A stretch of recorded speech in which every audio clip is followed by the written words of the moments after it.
góor gi yàlla na ko yàlla xare àjjana. amiin dafa daan ñëw fekk ñuy way ba kontaan. réverbération xam nga réverbération mooy. waaw boo ne allo.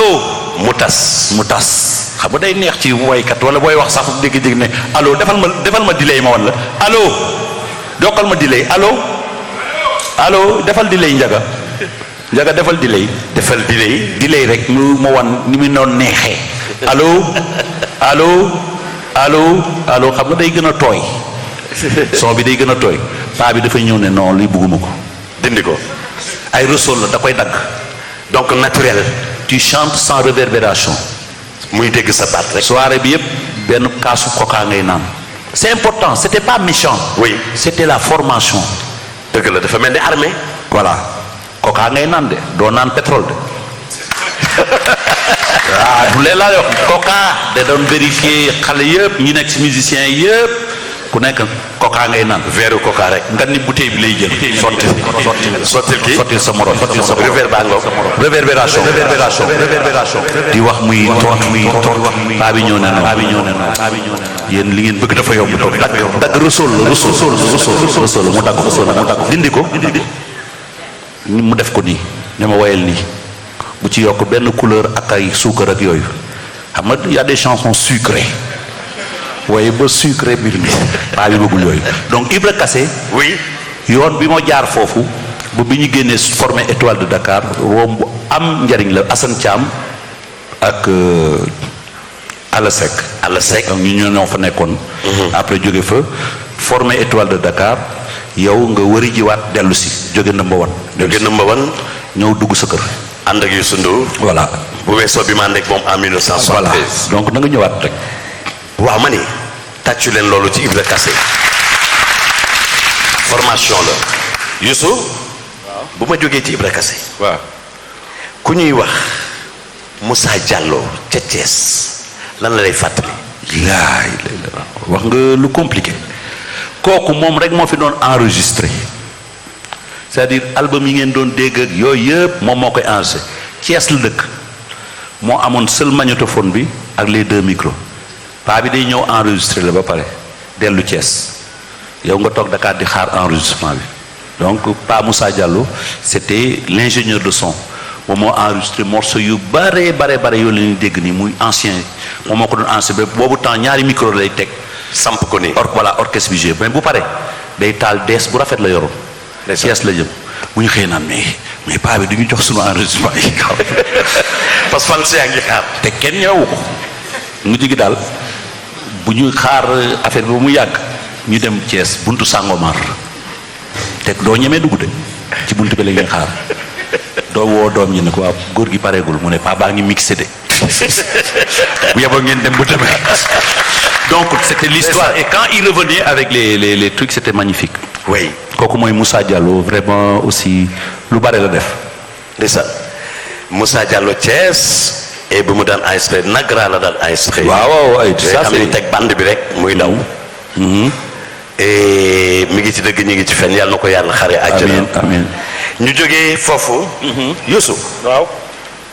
Marc Sambou le grand trompettiste yàlla na ko yàlla yërëm moom tamit si combat bi la bokkoon dès le départ pour mettre en place le Super Étoile.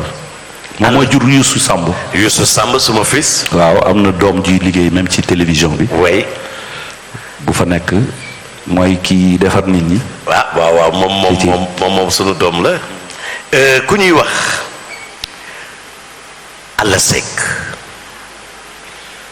Alla Seck pour moi c'était étoile ci biir étoile yi ndax man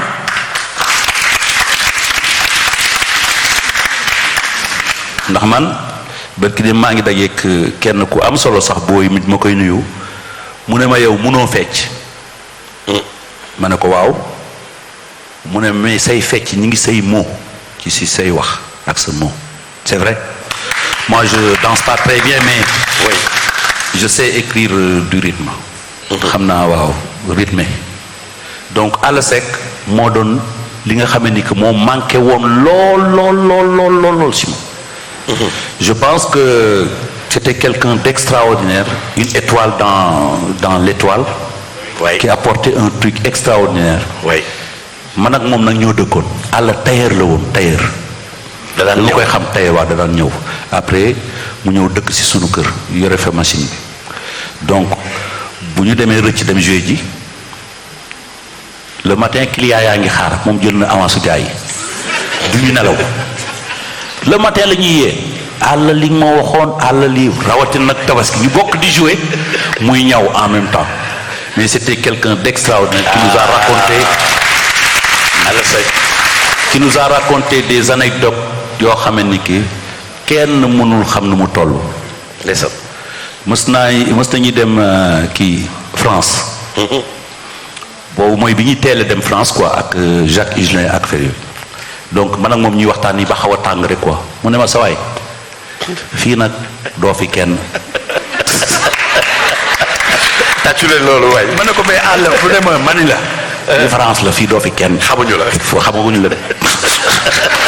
On a tellement rigolé sur ça et vraiment c'était quelqu'un d'extraordinaire, un frère, un ami koo xam ne que li mu apporté booy yi fekk yëpp yéen feccikat yëpp li ngeen di fekk àll fekk na ko ba lem ko tëral ko.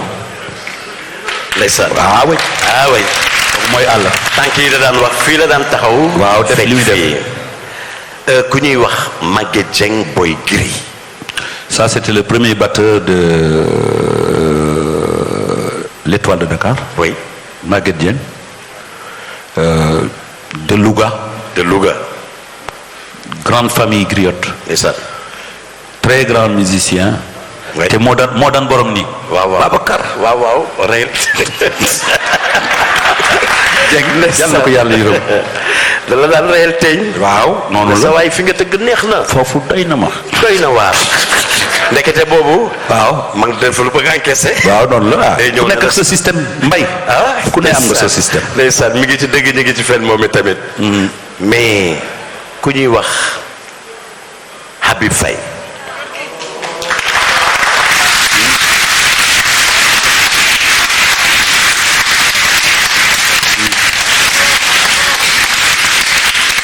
waaw nii rek bi nga ko déggee rek noonu la Habib duggee ci xolu nit ñi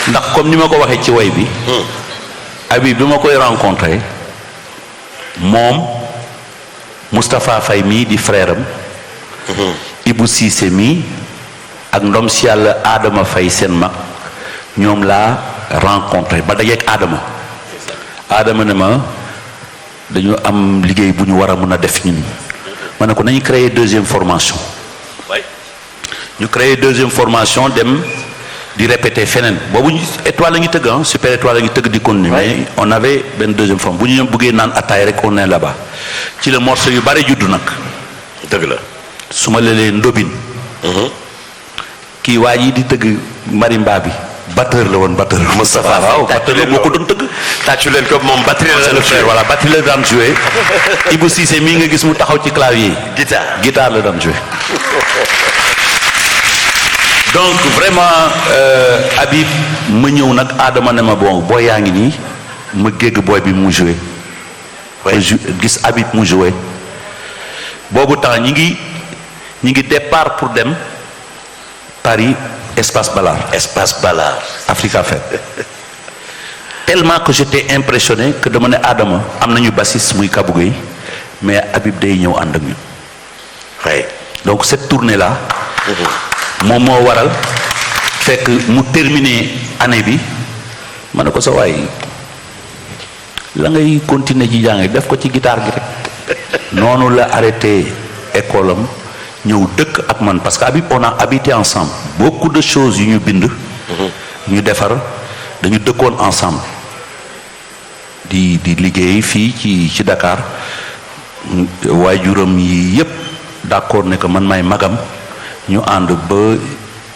def loo xam ne que ëpp na sax ci sunu mën-mën ndax volonté bu nice mu nekkoon nit koo xam ne que fu ma tegoon dafa rëy dëgg la dafa ma tegoon fu rëy ba nga xamee ni que bi nga xamee ni que amoon na tuuti kii la réeroo coow en fait du woon coow sax mais xam nga gars yi lu ñu bëgg a def coow def ko coow. def ko coow. il était moom mii ak Jimi Mbaye en train de faire leur carrière solo. comme ni nga koy defee. oui comme ni ko Viviane di defee. oui ni ko keneen di defee. ñoom nag mu tombé ñuy def seen carrière solo Jimi génne na ñaari album. oui Habib génne na ñaari album man maa way ci albumu Habib boobu. yaa ci way. gars yi ne dañoo bàyyi. man leen ñii dañoo dem. te dëgg-dëgg. doxi seen carrière bés bu ñu paree sawar ci rek dellu si waat loolu moo mujjee am ma ci sant yàlla ndax nag wax jooju su continuer woon noonu. retrouver wuñu ba lii ñëw. doon na gën a diis. jërëjëf. doon na gën a diis ma ci sant yàlla bu baax a baax a baax a baax. jërëjëf li ñu gisante waatee ba waxtaan ba reprendre les choses c'était extraordinaire. c'était fort. waaw c'était très très très fort. Oui. mais ñu sant ki yàlla bu baax a baax a baax a baax a baax ndax àdduna moom passage la. ça c'est vrai. passage la la lépp rafet rek. donc Amiin. c'est quelqu'un qui va rester. Amiin. il va rester pour